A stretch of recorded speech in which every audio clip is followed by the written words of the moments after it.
भगवान सूर्य नारायण की आराधना से व्यक्ति को जीवन में मानसिक एवं शारीरिक कष्टों से तो मुक्ति मिलती ही है, पर भगवान सूर्य का मुख्य संबंध व्यक्ति के भाग्य से होता है।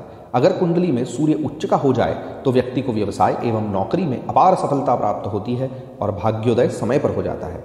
अगर सूर्य बलिष्ठ नहीं है तो सूर्य की दशा ठीक करने के लिए ऋषि याज्ञवल्क्य कृत सूर्य स्तोत्रम श्रेष्ठ है। इस सूर्य स्तोत्र का प्रतिदिन पाठ करने से भगवान सूर्य अति प्रसन्न होते हैं और सूर्य दशा सुधारने में सहायता मिलती है। इस स्तोत्र का पाठ प्रारंभ करने का शुभ समय मकर संक्रांति है। मकर संक्रांति के दिन सुबह या संध्या काल में नित्य कर्म से निवृत्त होकर भगवान सूर्य को अर्घ्य दें। उसके बाद कुश के आसन पर बैठकर घी का दीपक प्रज्वलित कर इस स्तोत्र का पाठ करें। संक्रांति के बाद प्रतिदिन इस स्तोत्र का पाठ प्रातः काल करने से इसका लाभ होने लगे। ऐसे ही गुप्त और रहस्यमय स्तोत्र हम आपके लिए लेकर आते रहते हैं, इसीलिए चैनल को सब्सक्राइब अवश्य कीजिएगा।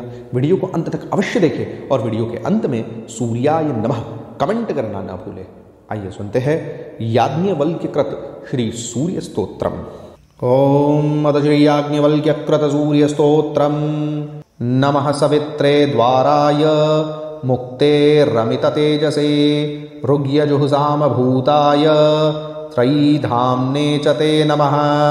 नमोऽग्नि सोम भूताय जगतः कारणात्मने भास्कराय परं तेजस् सौषुम्नं रुचि बिभ्रते कलाकाष्ठा निमेषादि कालज्ञानात्मरूपिणे ध्येयाय विष्णुरूपाय परमाक्षररूपिणे बिभर्ति यः सुरगणान् आप्यायेन्दुं स्वरश्मिभिः स्वधामृतेन च पितॄंस्तस्मै तृप्त्यात्मने नमः। हिमाम्बुधर्मवृष्टीनां कर्ता भर्ता च यः प्रभुः तस्मै त्रिकालरूपाय नमः। सूर्याय वेधसे अपहन्ति तमो यश्च जगतोऽस्य जगत्पतिः सत्वधामधरो देवो नमस्तस्मै विवस्वते। सत्कर्मयोग्यो न जनो नैवापः शुद्धिकारणम् यस्मिन्नानुदिते तस्मै नमो देवाय भास्वते। स्पृष्टो यदंशुभिर्लोकः क्रियायोग्यो हि जायते पवित्रता कारणाय तस्मै शुद्धात्मने नमः। नमः सवित्रे सूर्याय भास्कराय विवस्वते आदित्यादिभूताय देवादिनां नमो नमः। हिरण्मयं रथं यस्य केतवो मृतवाजिनः वहन्ति भुवनालोकी चक्षुषं तं नमाम्यहम्। नमः सवित्रे द्वाराय मुक्ते रमित तेजसे ऋग्यजुहुषाम भूताय त्रयीधाम्ने च ते नमः। नमोऽग्नि सोम भूताय जगतः कारणात्मने भास्कराय परं तेजस् सौषुम्नं रुचि बिभ्रते कलाकाष्ठा निमेषादि कालज्ञानात्मरूपिणे ध्येयाय विष्णुरूपाय परमाक्षररूपिणे बिभर्ति यः सुरगणान् आप्यायेन्दुं स्वरश्मिभिः स्वधामृतेन च पितॄंस्तस्मै तृप्त्यात्मने नमः। हिमाम्बुधर्मवृष्टीनां कर्ता भर्ता च यः प्रभुः तस्मै त्रिकालरूपाय नमः। सूर्याय वेधसे अपहन्ति तमो यश्च जगतोऽस्य जगत्पतिः सत्वधामधरो देवो नमस्तस्मै विवस्वते।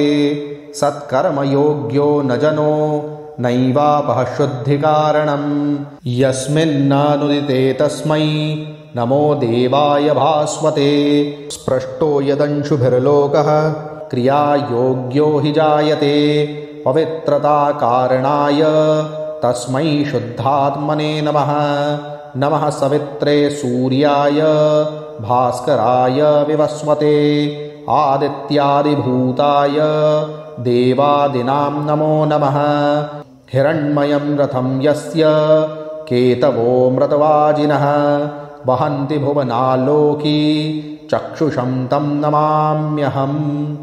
नमः सवित्रे द्वाराय मुक्ते रमित तेजसे ऋग्यजुहुषाम भूताय त्रयीधाम्ने च ते नमः। नमोऽग्निशोमभूताय जगतः कारणात्मने भास्कराय परं तेजस् सौषुम्नं रुचिबिभ्रते कलाकाष्ठानिमेषादि कालज्ञानात्मरूपिणे ध्येयाय विष्णुरूपाय परमाक्षररूपिणे बिभर्ति यः सुरगणान् आप्यायेन्दुं स्वरश्मिभिः स्वधामृतेन च पितॄंस्तस्मै तृप्त्यात्मने नमः। हिमाम्बुधर्मवृष्टीनां कर्ता भर्ता च यः प्रभुः तस्मै त्रिकालरूपाय नमः। सूर्याय वेधसे अपहन्ति तमो यश्च जगतोऽस्य जगत्पतिः सत्त्वधामधरो देवो नमस्तस्मै विवस्वते। सत्कर्मयोग्यो न जनो नैवापः शुद्धिकारणम् यस्मिन्नानुदिते तस्मै नमो देवाय भास्वते। स्पृष्टो यदंशुभिर्लोकः क्रियायोग्यो हि जायते पवित्रताकारणाय तस्मै शुद्धात्मने नमः। नमः सवित्रे सूर्याय भास्कराय विवस्वते आदित्यादिभूताय देवादिनां नमो नमः। हिरण्मयं रथं यस्य केतवो मृतवाजिनः वहन्ति भुवनालोकी चक्षुषं तं नमाम्यहम्। नमः सवित्रे द्वाराय मुक्तेरमिततेजसे ऋग्यजुःसामभूताय त्रयीधाम्ने च ते नमः।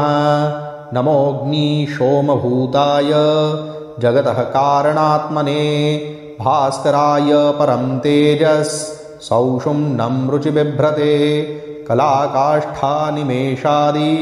कालज्ञानात्मरूपिणे ध्येयाय विष्णुरूपाय परमाक्षररूपिणे बिभर्ति यः सुरगणान् आप्यायेन्दुं स्वरश्मिभिः स्वधामृतेन च पितॄंस्तस्मै तृप्त्यात्मने नमः। हिमाम्बुधर्मवृष्टीनां कर्ता भर्ता च यः प्रभुः तस्मै त्रिकालरूपाय नमः। सूर्याय वेधसे अपहन्ति तमो यश्च जगतोऽस्य जगत्पतिः सत्त्वधामधरो देवो नमस्तस्मै विवस्वते। सत्कर्मयोग्यो न जनो नैवापः शुद्धिकारणम् यस्मिन्नानुदिते तस्मै नमो देवाय भास्वते। स्पृष्टो यदंशुभिर्लोकः क्रियायोग्यो हि जायते पवित्रताकारणाय तस्मै शुद्धात्मने नमः। नमः सवित्रे सूर्याय भास्कराय विवस्वते आदित्यादिभूताय देवादिनां नमो नमः। हिरण्मयं रथं यस्य केतवो मृतवाजिनः वहन्ति भुवनालोकी चक्षुषं तं नमाम्यहम्। नमः सवित्रे द्वाराय मुक्तेरमिततेजसे ऋग्यजुःसामभूताय त्रयीधाम्ने च ते नमः। नमोऽग्निशोमभूताय जगतः कारणात्मने भास्कराय परं तेजस् सौषुम्नं रुचिबिभ्रते कलाकाष्ठानिमेषादि कालज्ञानात्मरूपिणे ध्येयाय विष्णुरूपाय परमाक्षररूपिणे बिभर्ति यः सुरगणान् आप्यायेन्दुं स्वरश्मिभिः स्वधामृतेन च पितॄंस्तस्मै तृप्त्यात्मने नमः। हिमाम्बुधर्मवृष्टीनां कर्ता भर्ता च यः प्रभुः तस्मै त्रिकालरूपाय नमः। सूर्याय वेधसे अपहन्ति तमो यश्च जगतोऽस्य जगत्पतिः सत्त्वधामधरो देवो नमस्तस्मै विवस्वते। सत्कर्मयोग्यो न जनो नैवापः शुद्धिकारणम् यस्मिन्नानुदिते तस्मै नमो देवाय भास्वते। स्पृष्टो यदंशुभिर्लोकः क्रियायोग्यो हि जायते पवित्रताकारणाय तस्मै शुद्धात्मने नमः।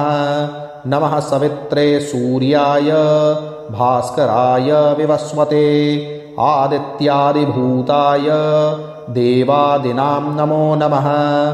हिरण्मयं रथं यस्य केतवो मृतवाजिनः वहन्ति भुवनाल्लोकी चक्षुषं तं नमाम्यहम्।